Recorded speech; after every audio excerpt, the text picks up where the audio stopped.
নতুন মালয়েশিয়া এসেও একজন প্রবাসী প্রথম দিকে শুধুমাত্র লাইসেন্স যদি থাকে বা ড্রাইভিং স্কিল যদি থাকে, তাহলে সে মান্থলি 5,000 রিঙ্গিত থেকে 9,000 রিঙ্গিত স্যালারি পাইতে পারে, শুধুমাত্র ড্রাইভিং স্কিল জানা থাকলে। তো মালয়েশিয়ায় দুই ধরনের লরি চালানো হয়।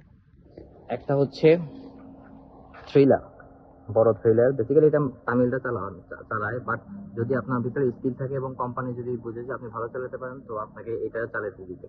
এবং এটার মান্থলি স্যালারি 9,000 রিঙ্গিত।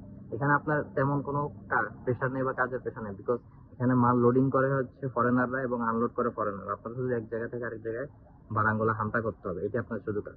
এবং দ্য আদার হ্যান্ড, যদি আপনার কোম্পানিতে এই লরিগুলো চালান, এই যে লরিগুলো দেখতেছেন, এই লরিগুলো যদি চালান, এই লরিগুলো মান্থলি 5,000 রিঙ্গিত আপনি স্যালারি পাবেন, যা বাংলা টাকা 1.5 লাখ টাকা। বাংলা 1.5 লাখ টাকা আপনি স্যালারি পাবেন। এখানে যে বারাঙ্গুলা লোডিং হয় সেগুলো আপনার নিজে লোডিং করতে হবে এবং যে ডেলিভারিও আপনার নিজের করতে হবে। এটাই হচ্ছে আপনার কষ্ট।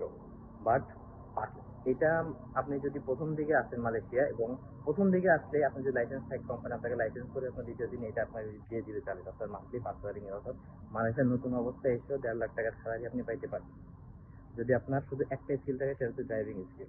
তো নতুনদের জন্য আমি এটা বলবো, যারা মালয়েশিয়া আসতে চাচ্ছেন, কি স্কিল শিখে আসবো, কি কাজ শিখে আসবো, কারেন্টের কাজ শিখে আসবো না কনস্ট্রাকশনের কাজ শিখে আসবো, ডাজন্ট ম্যাটার। আপনি শুধু একটা স্কিল শিখেন, সেটা হচ্ছে ড্রাইভিং স্কিল।